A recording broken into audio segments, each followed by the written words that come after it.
its reports, the international watchdog demanded Tigray authorities to immediately withdraw a sweeping, highly abusive new law designed to force civilians into military service. Ethiopia is about to descend into all-out war. The story hasn't broken through the headlines, with Ukraine, Iran and other conflicts still demanding the world's attention, but global experts who've watched Ethiopia for years are all sounding the alarm, and even Ethiopia's leaders are starting to forecast what's coming. On one side, Ethiopian strongman Abiy Ahmed was recently re-elected in a vote that was less of a free and fair contest and more of a king's coronation. On the other are the Tigray people of the Ethiopian north, a well-armed, well-organised fighting force with several of Ethiopia's regional rivals ready to fight by their side.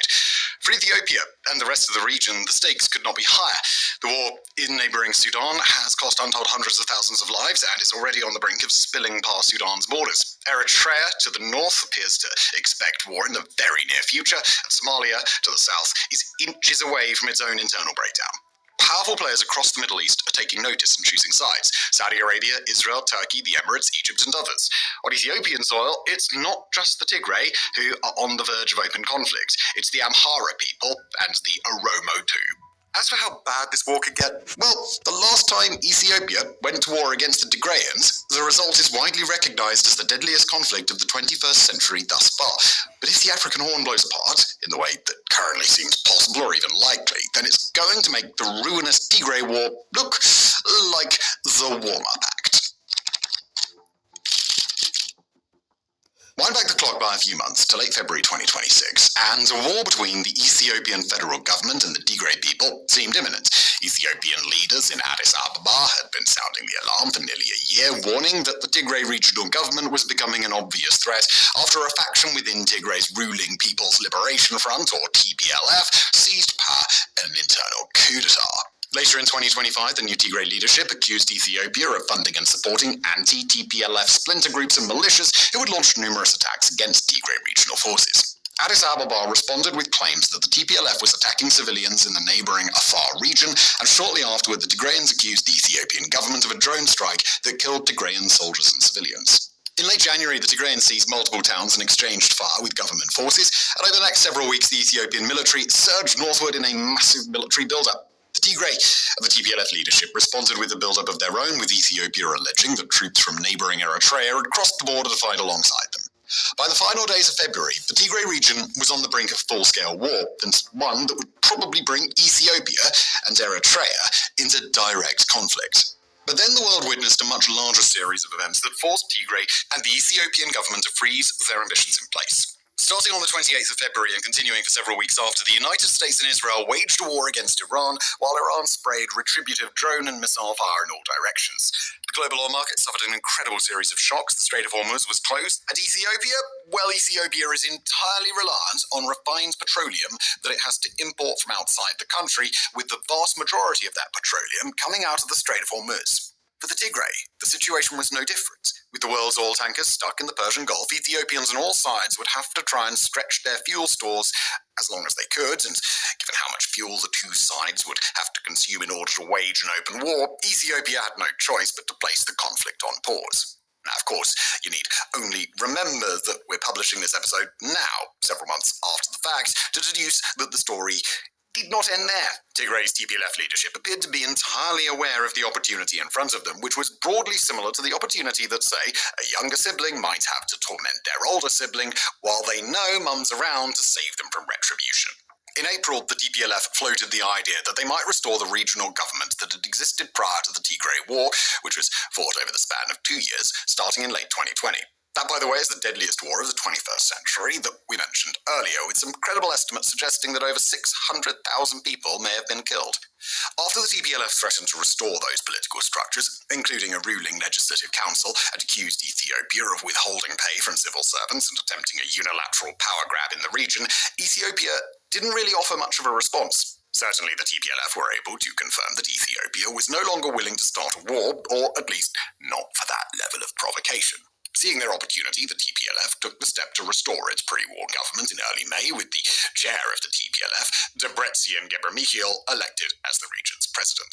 Meanwhile, in Addis Ababa, the Ethiopian leader, Abiy Ahmed, had other priorities to focus on. At the start of June, 49-year-old Abiy coasted to re-election in what was, to put it mildly, a vote of highly questionable legitimacy. Not only does Ethiopia tightly restrict international press access during election seasons, as well as maintaining a chokehold over its own domestic press, the vote excluded the entire Tigray region, while polling places were conveniently closed down in areas where the vote might not have gone Abiy's way.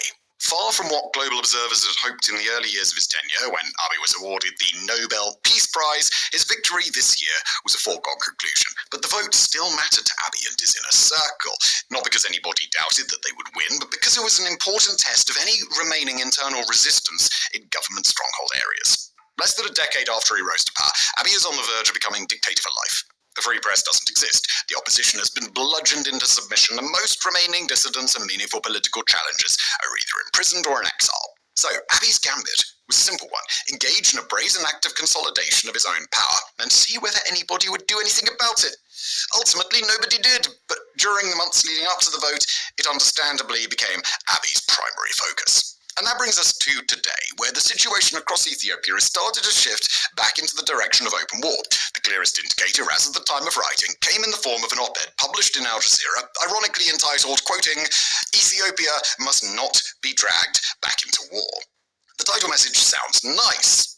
Of course it does, but the identities of the op-ed's two authors give away the game rather quickly. One of them is Redwan Hussein, the Director General of Ethiopia's National Intelligence and Security Service and a very close advisor to Abiy Ahmed himself. The other is Getachew Reda, the very same interim Tigrayan regional president who was recently forced out of his post in the coup we just described. Together, the two used their time in Al Jazeera to make the case that the TPLF are working with Eritrea in a coordinated effort to launch an imminent attack on the rest of Ethiopia. The really relevant bit of the article is rather long, but it is important enough to quote directly. Aided and abetted by Asmara, the hardline rump of the TPLF has decided to launch an offensive against the federal government in the coming days. In clear violation of the Pretoria Agreement, the rump TPLF has dismantled the regional interim administration and set up its own illegal administration. It has continued recruiting, training, and arming a sizable fighting force with the direct support of the Eritrean government. It has also purged and cast away all of those within its ranks who advocated for peace and adherence to the Pretoria Agreement. End quote. Now, of course, we'd hope it's rather obvious that these authors are far from neutral voices on the matter. They're high-ranking Abiy officials with a vested interest in building a case against the Tigray region just shortly after their government engaged in an obvious military build-up. But in this case, they also aren't pulling those allegations out of thin air. The new Tigray leadership did restore their regional government. The TPLF is widely understood to be coordinating with Eritrea on some level, and recently the group appears to have repositioned tanks closer to the front. The TPLF really did recently introduce compulsory mobilization for its citizens while criminalizing speech and media that would criticize or oppose recruitment. Quoting regional expert Liam Carr of the Critical Threats Project, speaking exclusively to Warfronts, Eritrea has partnered with the TPLF to create a buffer against Ethiopia, keep Ethiopia fragmented, and dilute the threat emanating from Ethiopia. End quote. As for whether the TPLF intends to strike first or is trying to defend against an attack from Addis Ababa, well, at this point, it's a distinction without a real difference. Both sides understand that the other is prepared for open conflict, and both sides understand that Ethiopia is headed imminently in that direction. Worse yet, international affairs are starting to cooperate again. As the time this episode was recorded, the US and Iran seem to be on the edge of a memorandum to reopen the Strait of Hormuz, and while recent military actions centered on Lebanon might still tank the entire thing, it's impossible to ignore the way the wind seems to be blowing. Once the strait reopens, Ethiopia doesn't need to be nearly so conservative with its fuel stockpiles, and that's when the seal is broken. Now, unfortunately,